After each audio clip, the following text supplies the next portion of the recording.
8장입니다. 지금까지 이제 제사에 관해서 다 살펴봤는데, 제사가 무슨 제사가 있다. 이 제사 얘기는, 이 레위기는 어디에서 시작되냐면 출애굽기가 끝나고 난 뒤에 연결되는 것입니다. 출애굽기 마지막 부분에 성막을 세우는 하나님께서 설계도를 모세에게 자세히 말씀하시고, 모세는 설계도 그대로 한치의 비틈없이 그대로 지어서 성막을 세웠습니다. 그러면 그의 이제 제사가 이루어지고, 제사가 이루어지면 하나님이 이스라엘 백성을 옵니다. 하나님이 사시는 거죠. 하나님의 임재가 가능하도록 성막을 세우고 거룩하게 해야 되겠죠.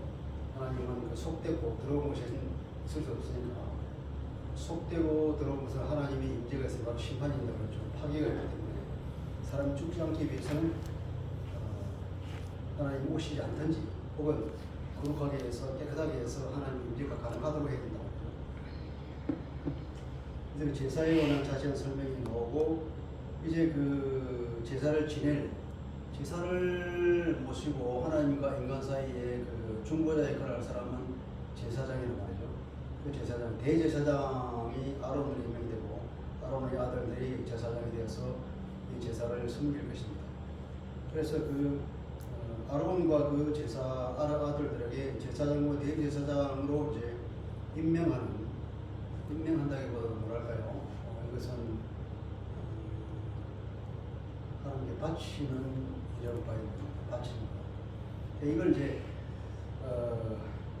우리 말로는 위임이라는 말을 번역을 했죠. 그래서 위임식이라고 말합니다. 그래서 오늘날도 보면 교회에 담임 목사를 위임 목사라는 말을 쓰는데, 이 구약에 있는 여기 제사장 위임을 두고 그 표현을 쓰지 않나 싶은데 좀 적절하지 않은 것 같아요. 오늘날의 제사장은 모든 그리스도인의 제사장이고, 목사는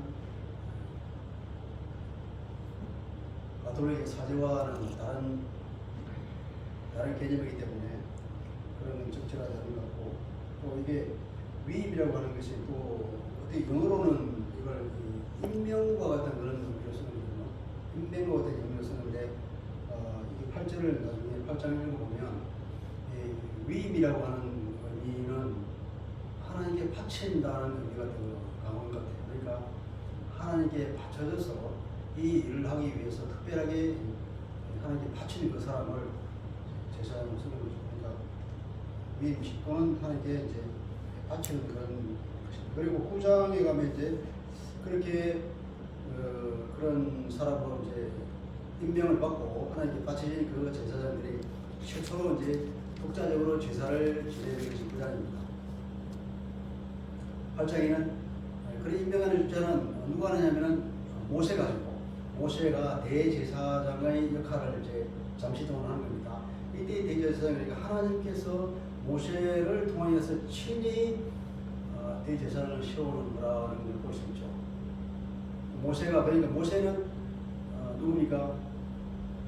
최초의 선지자의 원류라고 볼 수 있고, 예언자의 원류입니다. 시초요. 또 보면은 아론을 세웠잖아요. 아론을 세우는 그 일을 하는 건 제사장의 역할을 했답니다. 최초의 제사장 역할을 하는 것이고, 그리고 이스라엘을 최초로 다스린 사람이기 때문에 그 세계를 보면 선지자요, 제사장이요, 왕의 직분을 동시에 가진 최초의 인물이라고 할 수 있습니다. 그럼 이 사람이 모세가 어떻게 보면 우리 이 신약에서 그리스도, 예수님을 예표하는 사람으로 소개가 된다고 볼 수 있습니다. 자, 8장 내용이 많지만 읽어가면서 있습니다. 자, 여호와께서 모세에게 말씀하여 이르시되 너는 아론과 그 아들들과 함께 그 의복과 관용과 속죄제의 소송아지와 순양 두 마리고 무교병 한 광주를 가지고 온 회중을 회막문에 모으라. 이렇게 이제 모든 사람들이 회막문이라면 뭘까요? 회막문에 모으라고 회막은 성막이죠, 성막. 그 성막은 이제 성소와 지성소로 이루어지고, 그 성막을 바깥에 이제 둘러싸는 천막이 처지죠. 그러니까 이 회막문, 문 앞에 모라는 것은 그 성전 성막의 뜰을 얘기합니다. 그 뜰에다가 사람을 모으는 거예요. 그 많은 사람을 성막뜰에 다 모을 수 있겠습니까? 다 모을 수 없겠죠. 여기에서 온 회중을 모으라 하면 이때의 회중이라는 의미는 회중, 이스라엘을 대표하는 장로들의 모임이라고 이해할 수 있겠습니다. 대표자들의 모임이죠. 이 회중이라고 하는 이 단어는 정인이라는 말에서 나온 건데 때로는 온 나라를 표현할 때도 있고 대표자들의 문이라는 뜻으로 쓰기도 하고 또 특정 집단을 표현할 때도 이 단어를 썼습니다. 그러니까 특별히 총회나 군대나 많은 사람을 말할 때는 이 단어 말고 카할이라는 단어를 쓰고 구약에서 카할이 신약에 이제 교회를 번역해죠. 여기서 교정은 장로들의 모임, 대표자들의 모임이라고 얘기를 하면 되겠습니다. 모세가 여호와께서 자기에게 명령하신 대로 하며 회중이 회막문에 모였다. 다 모였습니다. 이 사람들 세우기 위해서는 맨 먼저 거룩한 기름을 부어서 모든 이 사람 제사장들을 거룩하게 할 뿐 아니라 제사에서는 성막을 다 거룩하게 하고 그리고 성막 안에 있는 것들 그리고 제단과 제단에 부속된 부분까지도 다 기름을 발라서 거룩하게 만들었습니다. 이 기름을 특별히 만든 기름이죠. 그냥 오일, 단순한 오일이 아니라 출애굽기에서 하나님께서 말씀하신 대로 특별히 제조법을 가르쳐줘서 그 여러 가지가 고루고루 섞인 이 기름을 가지고 그래서 이 기름은 아무나 사적으로 만들 수 없죠.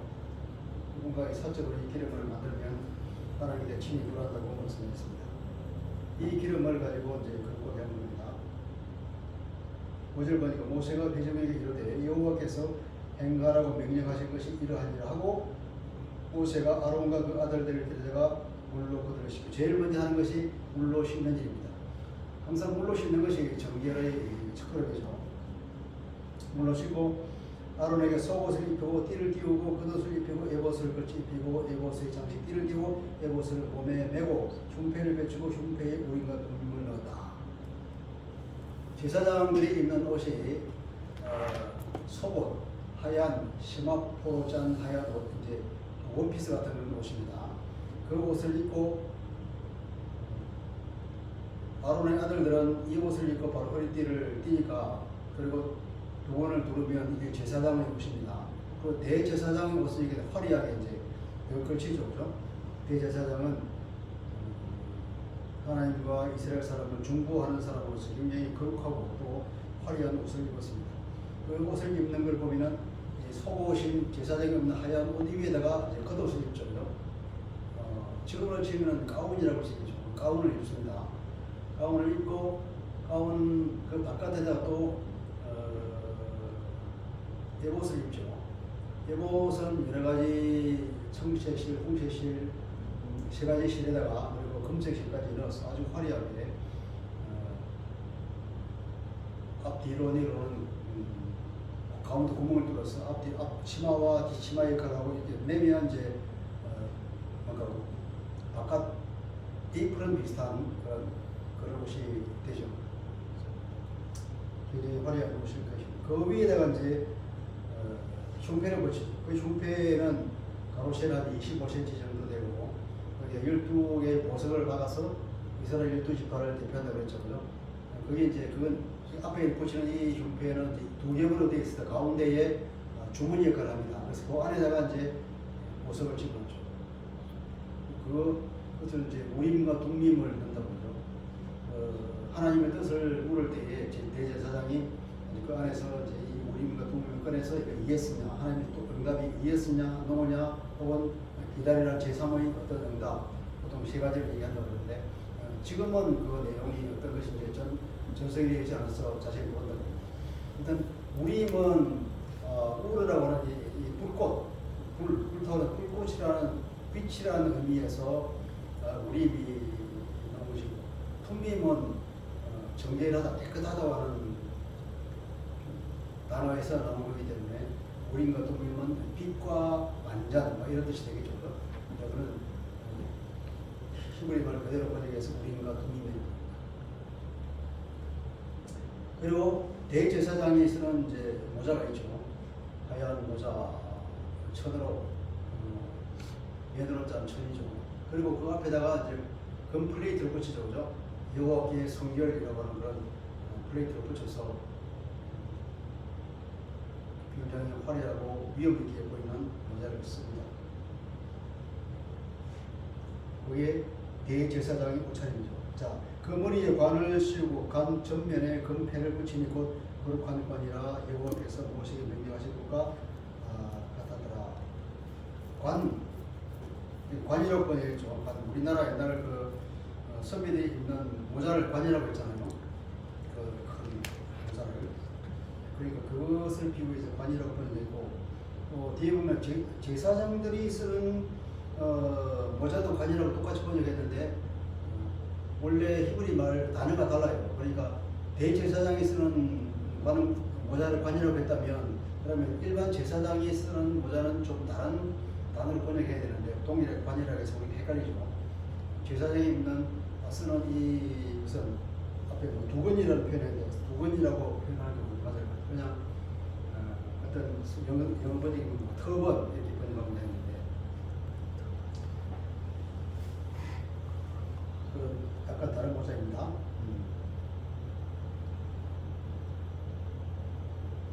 자, 보면 6절에 보면 모세가 아론 그 아들들을 데려다가 그랬죠, 그죠? 데려왔다는 겁니다. 카라브라고 하는 동사인데 카라브는 가까이 오게 하다, 그런 의미입니다.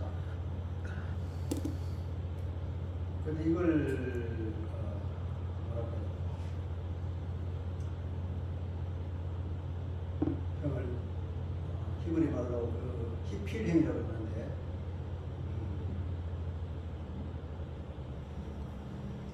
근데 이것은 그런 식으로 쓰면 이게 거의 이제 제사 지낼 때 쓰는 단어로 쓰는데 가까이 가져오다. 그러니까 제단 앞으로 어떤 물건을 가까이 가져오다. 그러니까 제단에다가 갖다 바치다 할 때 쓰는 동사가 이 동사죠.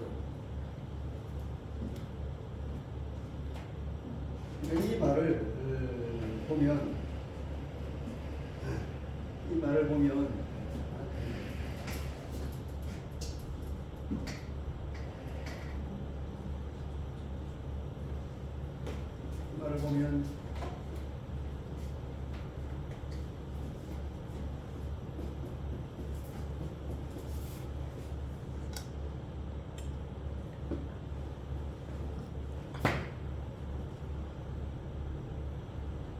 이게 가까이 오다 가까이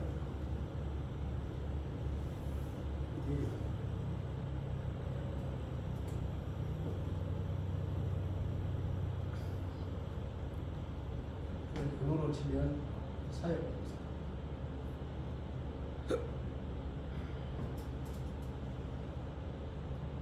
이 사람들을 데려오죠. 이제 오게 만든 겁니다. 오게 만든 것이니까 이렇게 쓸 때에는 항상 제사 제의적으로 썼다는 거예요. 지금 어떤 재물을 제단에다가 가져왔다 할 때 이 동사를 썼단 말이에요. 이 동사를 이필리를 써서. 그러니까 모세가 아론과 그 아들들을 제단으로 데려왔다는 것은 제의적으로 보면 이 사람들을 제단에다가 하나님의 제단에다가 갖다 바쳤다. 이런 뉘앙스를 볼 수 있겠죠. 그러니까 이 위임식을 하기 위해서 이들 데려왔다는 것은 이 위임식은 그 의미로 보면 이 사람들을 하나님의 제단에 바친 거예요. 그러니까 위임식이라고보다 제단에 바치는 의식이라고 해야 되는 거죠. 임명이라는 의미보다는 좀 더 강한 의미. 단순히 어떤 특별한 미션을 위해서 여기서는 임명한다. 그것보다 더 강해요. 완전히 제단에 바쳐버리는 거니까. 그래서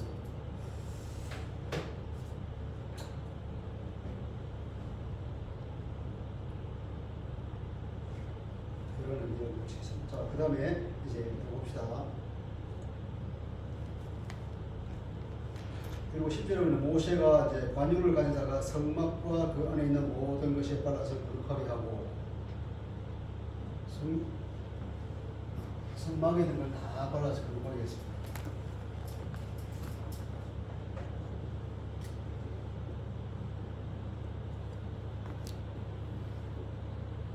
이게 성소, 지성소. 이게 성소와 지성소입니다.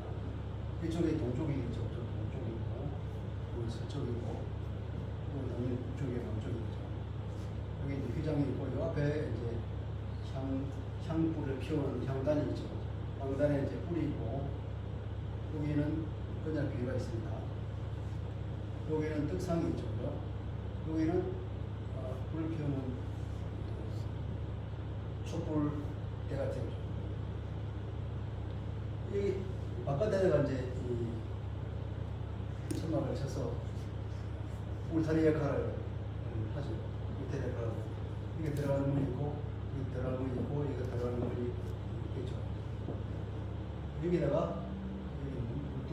물두멍이 쭉 있고 여기다가 재단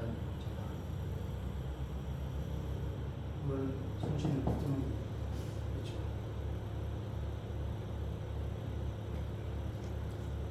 그 위임식을 할 동안에는 이제 여기서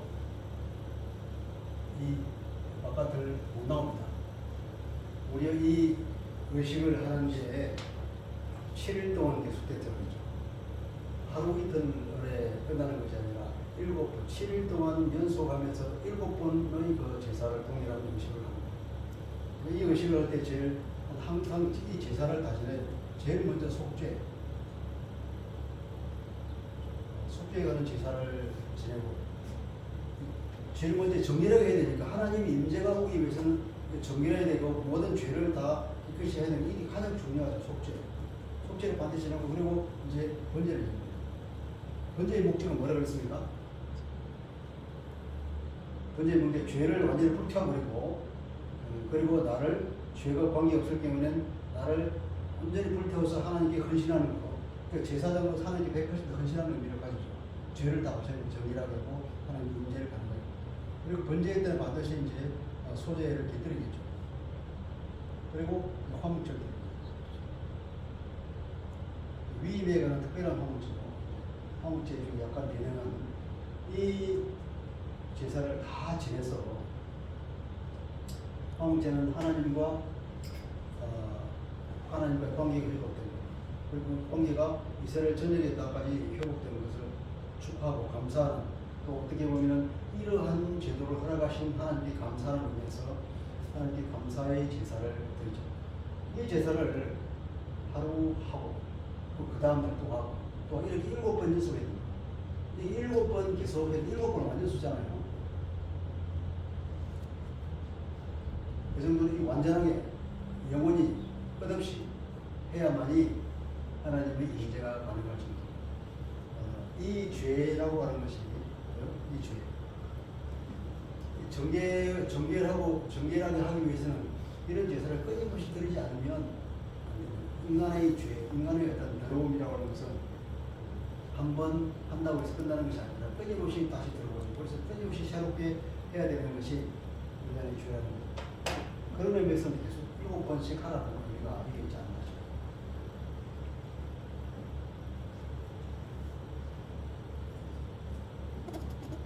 이제 옷을 다 입혔습니다. 그죠? 그리고 이제 14절을 보니까 관유를 가져다가 이제 먼저 깨끗하게 하는 절차를 거치고 이제 옷을 입혔죠. 옷을 모세가 또 아론의 아들들을 데려다가 그들에게 속옷을 입히고 띠를 띠우며 관을 씌워서 여호와께서 모세에게 명령한 것 같다. 그러니까 속옷을 입혔다. 의미가 속옷.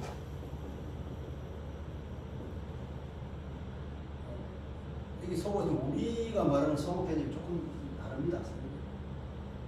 우리가 속옷을 그러면 반스를 입고 런닝을 입고 이런 식으로 그런 속옷이 아니라 제사장의 뭐 이거고 제사장 그 기본 복장이죠. 이게 아래까지 내려오는 긴 세마포를 잡는 것이고, 이건 우리가 오늘날 말하는 속옷은 아닙니다.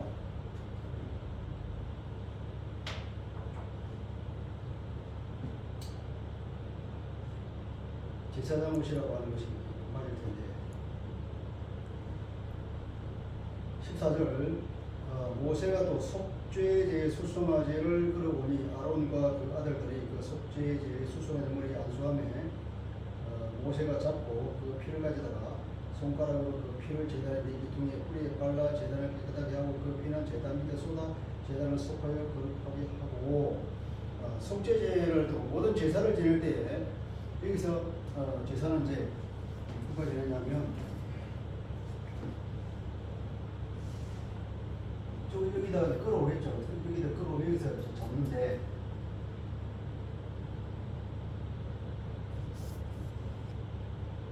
어떤 사람이 제사를 지내기 위해서 동물을 끌어오면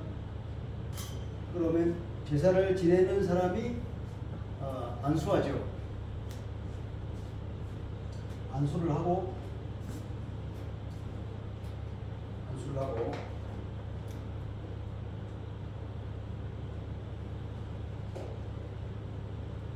안수를 한다고 해서 자기가 동일시하는 거예요. 자기가 동일시해가지고 그 사람에게 있는 모든 죄가에도 전가하는 의미를 준다고 해석이 되는데, 일단 자기를 먼저 전가시켜버립니다. 그래서 이 동물이 그 사람 대신에 처참하게 심판을 받아서 잡혀서 죽죠. 죽는 것은 이 사람이 죽어야 할 죽음을 이 짐승이 대신 죽는다고 하는 것, 주님이 십자가 대속의 죽음을 계속 얘기하는 거죠. 그러니까 여기서 안수를 누가 했냐면 제사를 드리는 사람인, 여기 제사를 누가 하냐면 이제 아론과 그 아들들이 제사를 지내는 거예요. 아론 그 아들 제사. 그러니까 아론 그 아들들이 이 동물에다가 이제 안수를 합니다. 그러면 아론과 이 아들들이 가지고 있는 그 죄를 이제 이 사람이 가지고 있는 죄 때문에 죽어야 하는 그 하나님의 대신 심판을 이 수송아지가 대신 안고 처참하게 심판을 받아 죽는 거죠. 죽을 때 그럼 이 짐승은 누가 잡을까요? 누가 잡아요? 제사장. 제사를 지내는 사람. 제사장이 일일이 잡으면 어떻게 다 잡겠어? 제사장은 잡아놓으면 이걸 이제 이게 제단에다가 올려서 불태우는 것, 그 다음에 피를 뿌리는 것, 도와주는 이런 것만 하지, 실제 잡는 것은 본인이 잡아요. 잡는 것이 얼마나 힘들다면 누군가 실제로 해본 사람이 얘기가 정말로 힘들다. 정말 힘들고 그걸 잡으려면 옛날에 우리 맥전이라고 해서 이 도축의 전문가들조차도 이것을 잡는 것이 쉽지 않은데, 지금은 뭐 잡는 기구들이 많은데 그 칼을 가지고 이것을 죽이는데 쉽게 죽겠어요. 그걸 죽이려고 뭐 어떻게 뭘 찔러야 베어서 죽이나 뭐 찔러서 죽이나, 그걸 죽이려면 쉽게 또 목숨을 끊이지 않고 피 투성이가 되고, 그걸 잡으려면 땀을 뿔뿔 흘리면 아마 이것을 잡는 사람은 몰골이 정말로 흉측할 거예요. 그렇게 자기가 온 힘을 다해서 잡으면 내가 다시는 죄를 안 짓겠다는 생각이 들어갈 거예요. 이렇게 짐승을 처참하게 죽여서 강을 떼고 불태워서 죽이면 내가 이 짐승이 내 대신 죽는데, 일단 여기서는 아론과 그 아들들이 이 수송아지를 잡는 거예요. 이 얘기는 모세가 잡았다고 되어 있잖아요.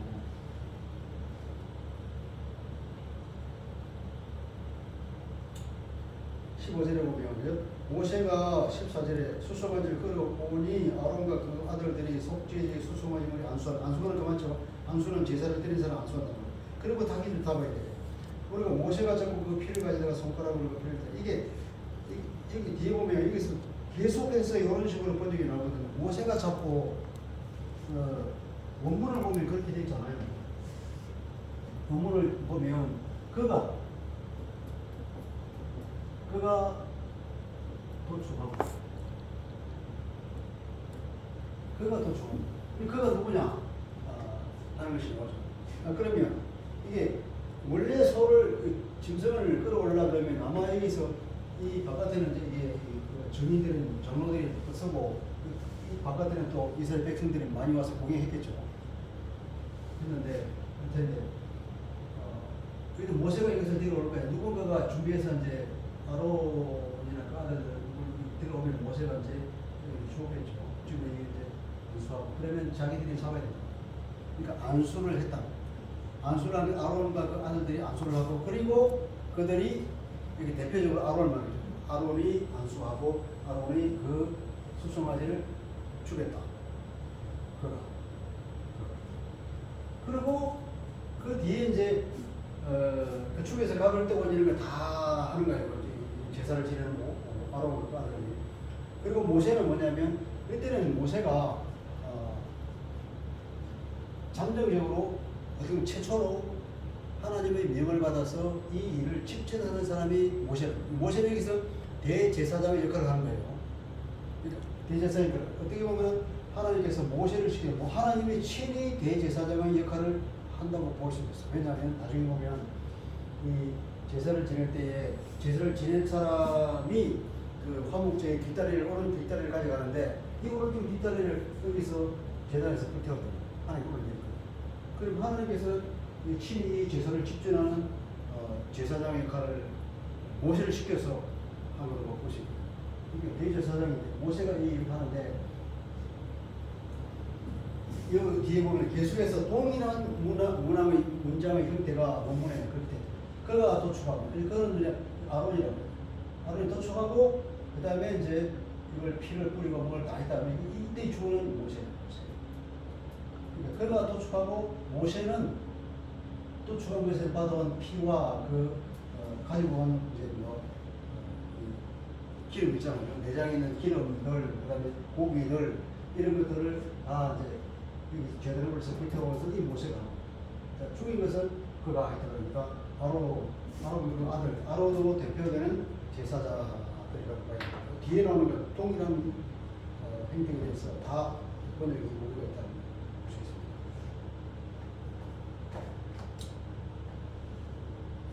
자 그리고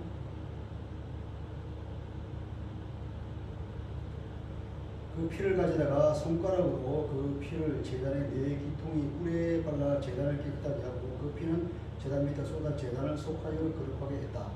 원래 속죄제의 제사를 지내고 더구나기선 대제사장의 제사를 드릴 경우에는 대제사장이나 이스라엘 백성 전체의 죄를 속하기 위한 제사를 할 때면 이 피를 가져다가 여기다 뿌리고 이 형단에다가 피를 발라야 되는데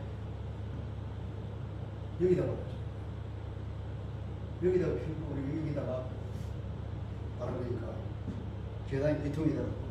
이 귀통이다 이렇게 이제 피를 바르고 여기다가 피를 뿌리면서 이것은 대제사장의 죄나 이스라엘 백성 전체의 죄를 속하기 위한 그 속죄제가 아닌 나머지 속죄제를 할 때 이렇게 했죠.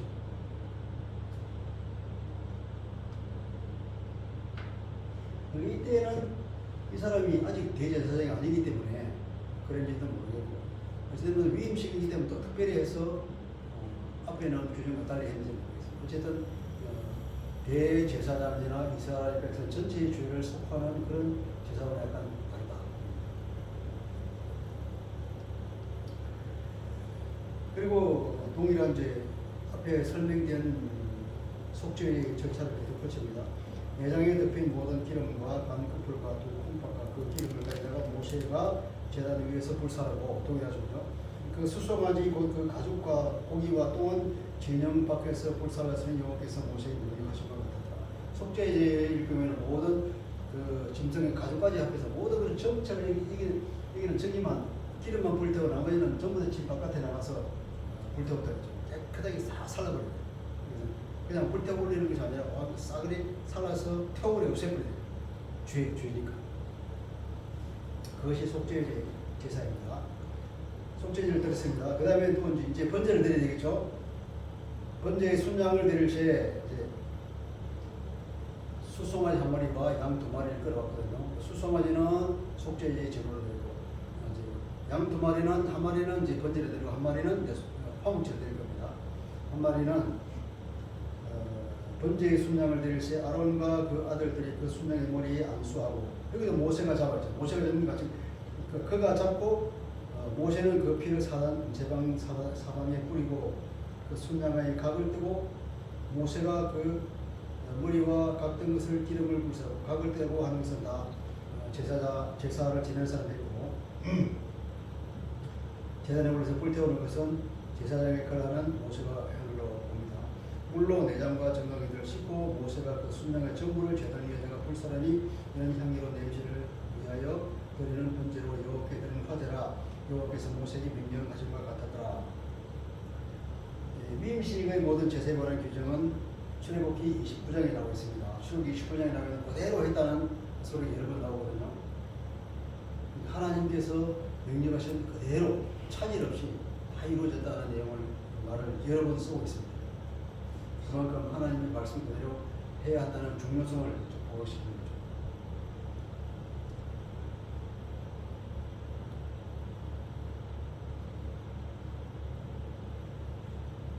그리고 또 뭡니까?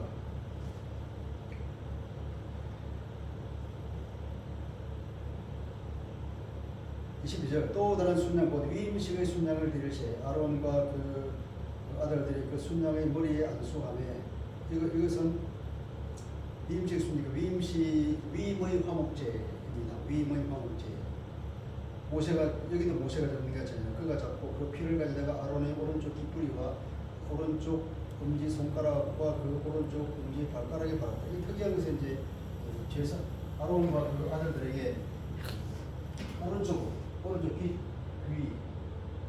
깃뿌리에다가 손, 오른쪽 엄지 손가락, 그다음에 발, 오른쪽 엄지 발가락을 다 피를 각 몸의 끝쪽을 발랐다고 하는 것은 이 전체적으로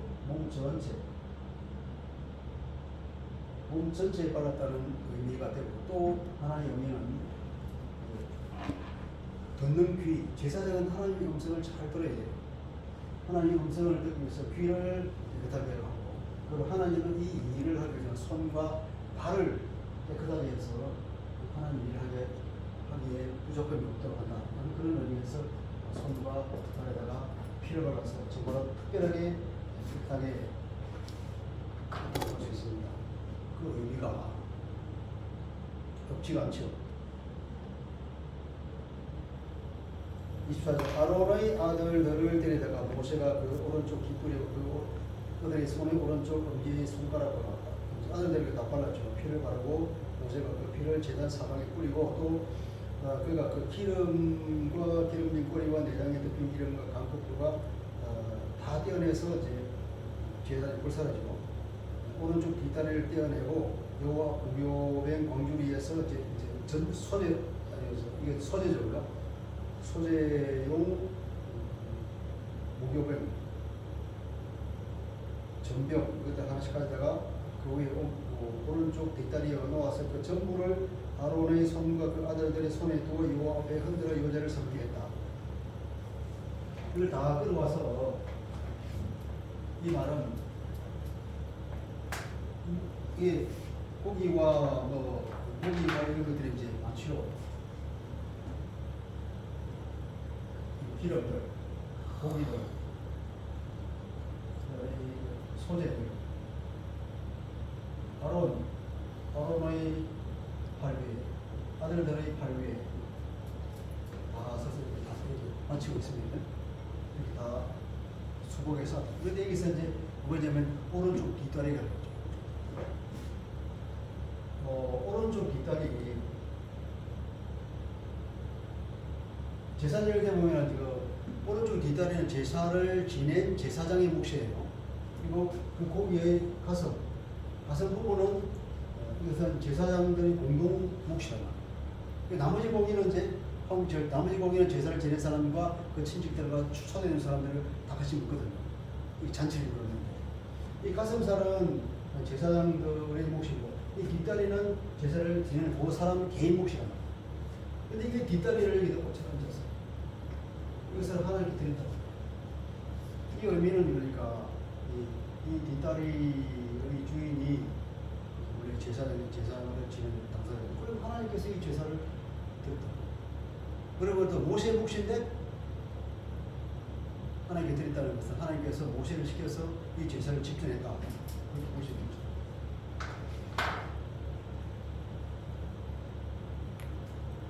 26절 그렇게 27절 그 전부를 아론의 손과 그 아들들 손에 두어서 흔들어서 요제로 섬기겠다. 올려놓고 이제 모세가 이 사람들에게 이제 흔듭니다. 팔을 전체에 쫙 세우고 고기다 흔들. 하나님 앞 제대로. 이 전체가 이제 요제로 하나님께 다 올려.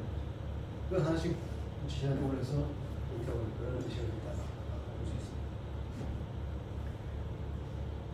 있습니다. 28절 모세가 그것을 그들의 손에서 가져다가 제단 위에 있는 번제물을 위해 둘 사람이 이것들은 손에 이제 많잖아요. 이것들은 향기로운 냄새를 위하여 드리는 위임식 제사, 위임식 화목 제사다. 요게 드리는 화제라. 이에 모세가 그 가슴을 가져다가 여호와 앞에 흔들어 요제로 삼으니 가슴을 가져서 이제 이들은 제사장이 지금 아무도 없잖아요. 지금 위임 안 됐습니다. 그러니까 유일하게 제사를 드리는 사람이 모세니까 모세가 자기 목소리로 가슴을 가져다가 여호와 앞에 흔들어 요제를 삼으니 이는 위임식에서 잡은 순양주 모세의 몫이라 여호와께서 모세에게 명령하신 바 같다. 이 모든 내용도 여기도 하나님께서 모세에게 말하신 그대로. 그 다음 모세가 관용과 제단 위에 피를 가져다가 아론과 그 옷과 그 아들들과 그들의 그 아들들의 옷에 뿌려서 그 사람과 그 옷, 그죠? 그러니까 아론과 아론의 아들들이 이미 제사장의 옷을 다 입고 있잖아요. 그러니까 아론 옷을 입고 있는 아론이에요. 그 아들들은 곧 제사장의 옷을 입고 있는 그들에게 그 위에 뿌린 거죠. 그러니까 전 옷을 입고 있는 제복을 입고 있는 그들에게 아론과 피를 다시 한번 거룩하고 깨끗하게 하는 것임을 그칩니다. 31절 모세가 아론과 그 아들들에게 이르되 나에게 이미 명령하시기를 아론과 그 아들들은 그걸 하셨는지 너희는 회막문에서 그 고기를 삶아서 위임식 광주리 안에 떡과 아울러 그곳에서 먹고 고기와 떡의 나머지는 불사하라. 이제 화목제의 고기는 이 뜰에서 먹잖아요. 여기서 여기 먹는다. 삶아서 먹고 이제 과자랑 같이 먹어라. 이 제사를 드리는 이 고기는 이제 거룩한 것이기 때문에 이걸 속된 것과 함께 버리지 못하고 하기 위해서 이날을 그것은 다음날 뱃놈이 들려고 다 불살하라. 한국제 제사는 그렇다는 거죠. 감사의 그런 단위가 됩니다. 서울 제사는 뭐 다음날까지 하루에 인정이 되지만 그렇게 했습니다. 30절 고기와 떡의 나머지는 불사라고 또 30절 위임식은 1회 동안 행하나니 위임식이 끝나는 날까지 1회 동안은 회막문에 나가지 회막문에서 회막문으로부터 바깥으로 나가지 말라. 오늘 행한 것은 여호와께서 너희를 위하여 속죄하게 하시려고 명령할 것이다. 여호와께서 너희를 위하여 속죄하게 하시려고 오늘 행한 것처럼 하라고 나에게 명령하셨다. 이것이 본문입니다. 오늘 행한 것처럼 하라고 나에게 명령하셨다. 이것은 뭐냐면 너희를 위하여 속죄하기 위해서 속죄.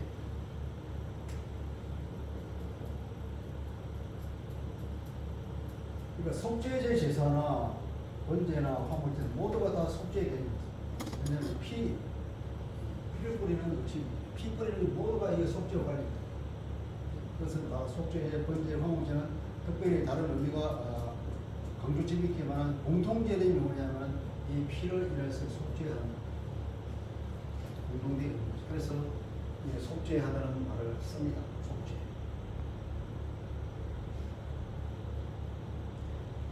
끊임없이 죄가 나오고 성과 속이 구별되고 하나님의 거룩과 그런 개념들이 충돌하죠. 하나님의 거룩이 하나님의 임재가 있기 위해서는 깨끗해야 되기 때문에 이것을 정밀하게 하기 위해서 죄가 없어야 되고 사람에게 죄가 없을 뿐 아니라 이 성소 전체가 다 깨끗해야 됩니다. 이 죄는 성소를 더럽혀서 하나님께서 임재하지 못하도록. 왜냐하면 하나님 임재하시는 이 하나님의 그 거룩함과 이 속이 죄가 부딪히기 때문에 심하게 이루어진다. 사람의 영역이 있는 사람이 죽는다.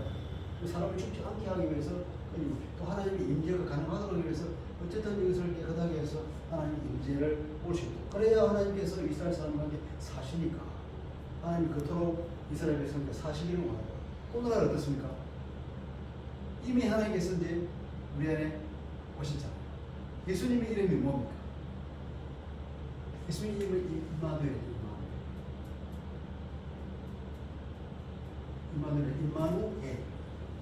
임마누엘, 우리들과 함께 있다. 에는 하나님. 예수님의 임마누엘, 그분은 하나님이신 그분이 이 땅에 사람으로 태어나서 우리와 같이 사시니까 그 하나님 우리와 같이 사셔요.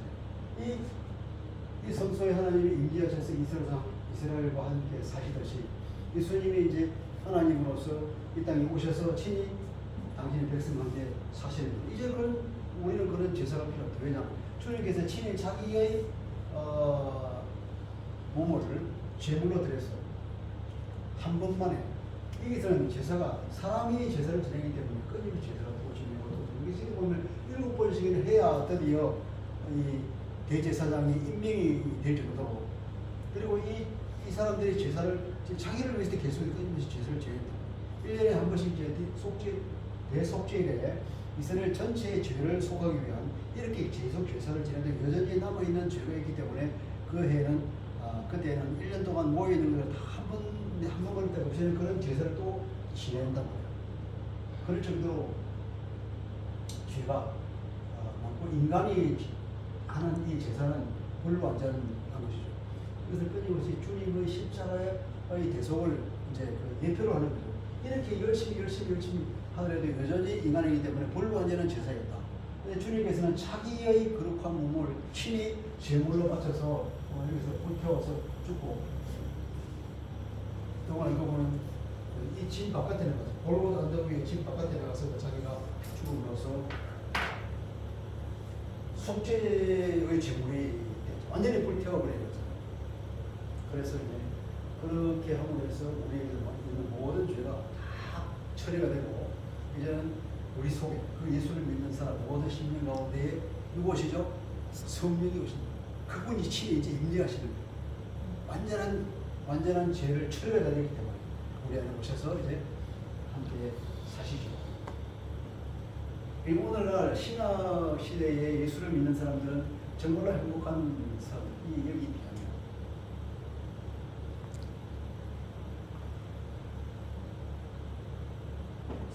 오늘 39절 너희는 7주야를 혐어 문 앞들이 겉들에 머물면서 여호와께서 지키라고 하신 것을 여호와의 직무절 여기 말하는 이렇게 7번 지나고 이 명령 여호와의 그 명령을 지키라. 그리하면 사망을免하리라. 죽지 않는다. 죽지 마라. 이 명령을 지킴으로써 죽지 마라. 내가 이같이 명령을 받았습니다. 30절 아론과 그 아들들은 여호와께서 모세를 통하여 명령하신 모든 일 준행하니라. 전부 다 모든 것이 이제 다 하나님께서 명령하신 그대로 한치의 오차없이 다 이루어졌습니다.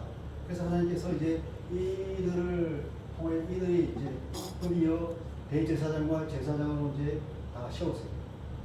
합법적으로 하나님께서 인정할 정도로 완벽히 세워서 이제는 이 다음 제사장이 세울 때는 이제 모세가 올 필요 없이 하나님 직접 할 필요 없이 자동으로 돌아가는 거죠. 이것이 죄를 속하는 절차고 하나님께서 죄를 속하는 어떤 방법과 그것을 문을 우리가 열어주신 거죠. 이 신약에 와서 그것이 이제 이 제사 제도의 목적이 성취가 되어서 더 이상 이런 제사는 우리가 지낼 필요가 없게 되었죠.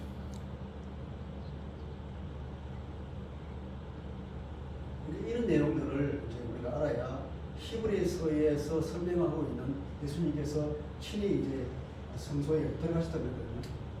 예수님이 친히 이 지성소까지 들어가셨어요. 그러니까 예수를 따라가면은 다 모두가 다 지성소에 들어가서 지성소에 들어가면 하나님을 만나잖아요. 하나님.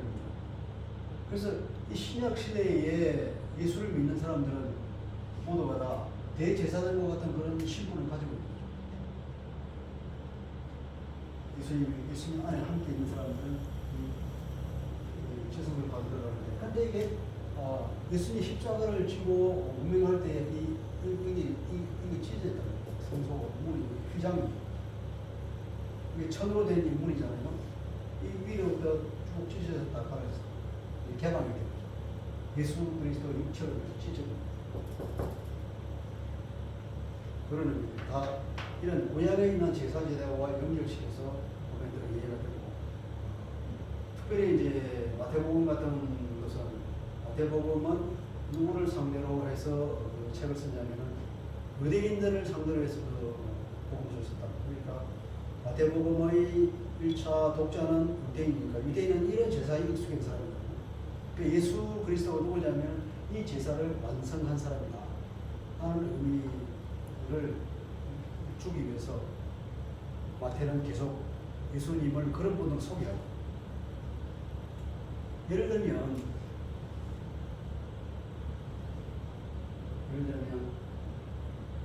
마태복음 얘기는 계속해서 성과 속의 접촉에 관해서 이 제사의 개념을 성과 속은 접촉하면 안 되잖아요. 성과 속에 접촉하면 바로 이 속된 사람은 심판받아 죽거든요. 근데 예를 들어서 혈루증 바른 사람 여자이죠. 오랫동안 혈루증을 고생한 그 사람이 예수님이 있습니다. 이 여자가 와서 고자로 소개했습니다. 이 개념을 가져온다. 예수님이 만약에 하나님의 아들이라 그러면 이게 거룩한 분이거든요. 근데 이게 혈루증 피를 흘린 사람은 율법 규정에 의하면 이게 속되거든요. 부정하기 때문에 이 부정을 씻는 이 제사의 절차를 거쳐야 다시 정결하게 되고 이 속에 빠져야 돼요. 이게 이제 거룩인데, 이 거룩과 속이 만나면 이 사람 죽어야 돼요. 죽어야 되는데 죽기는 그냥 오히려 이 병이 났어. 그죠? 병이 났어. 병이 나. 그런 것을 보면서 이제 이 유대인들이 이제 마태는 이 예수님을 이제 어떤 분이냐에 대해서 의문을 가지고, 유대인들의 생각은 만약에 이 사람이 하나님이라면 이 여자가 죽어야 되는데 안 죽고 살고 도리어 병이 났다. 그게 도대체 이 예수님이 누구일까? 의문을 가지고. 그런데 우리 마태복음을 보면 또 우리가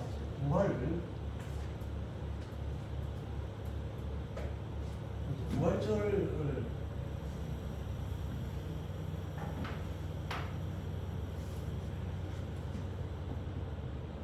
예수님이 부활을 하는 거죠. 대속죄일에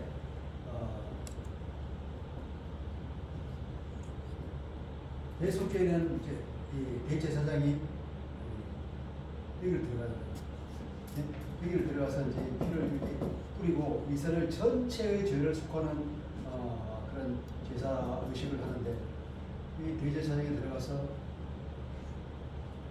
대제사장이 죄가 있다거나 하나님께서 그 제사를 인준하지 않을 경우는 여기서 죽는다. 죽으니까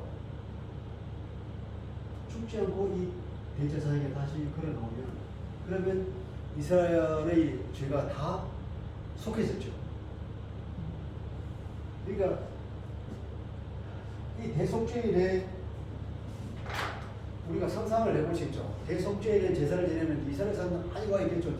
그래서 대제사장이 우리의 전체 죄를 가지고 다 제물을 다 바치고 들어가서 피를 뿌리고 이제 피를 뿌리는데, 만약에 대제사장이 죽었다. 그러면 낭패나잖아요. 우리 죄가 그대로 남아 있다. 근데 만약에 대제사장이 안 죽고 살아서 걸어 나왔다. 그러면 이처럼 즐거운 일이 없잖아요. 우리가 월드컵 축구 때 축구 한 골을 와 하듯이, 그때 밤에 잠을 안 자고 모든 사람이 아파트에 다 불이 켜지면서 한 골 넣으면 아파트 전체가 들썩 거리듯이, 아마 이 주변에 있던 사람들이 대제사장이 끌어나는 걸 보면 그런 표현을 하지 않으실까. 와 우리 대제사장이 살아서 나오셨다. 우리의 모든 죄는 하나님께서 깨끗하게 용서해 주셨다. 그런 기쁨이 충만하겠죠. 자, 이 인간의 대제사장의 반열이 아니라 멜기시덱의 반열을 쫓아낸 위대하신 대제사장이신 예수님께서 죄를 대신해서 죽었어요. 그리고 이분이 우리의 모든 죄를 다 속하고 하나님 앞에서 그 처리를 다하고 살아나셨어. 대제사장이 살아서 그걸 나무가 이제 비견될 수 있는 거예요. 그러니까 살아나셨다는 것이 그것이 그렇게 중요해요. 우리의 죄가 그것으로서 다 속죄가 되어 있다는 것을 증명하는 거예요. 증명.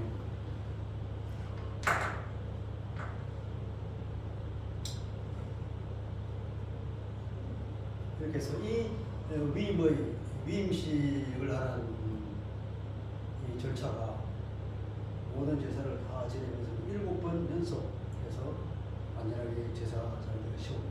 이제 9장에 가면 이제 이렇게 이제 정식으로 임명이 된 대제사장과 제사장들이 이제 그 첫 번째 제사를 드리는 거죠. 9장 다음 주에 기도하겠습니다. 그러하신 하나님 아버지, 하나님께서 제사 제도를 만들고 이제 그 제사를 섬길 대제사장과 제사장들을 임명하는 그 절차, 주님께서 하나님께서 명령하신 그대로 속죄제와 번제와 또 화목제를 한 세트로 해서 그것을 7번 7일 동안 연속함으로 해서 인간의 죄와 그 모든 것들을 다 뽑고 정결하고 깨끗하게 하셔서 하나님께서 그 성막 가운데 임재하시게 되는 놀라운 원리를 우리에게 가르치고 있습니다.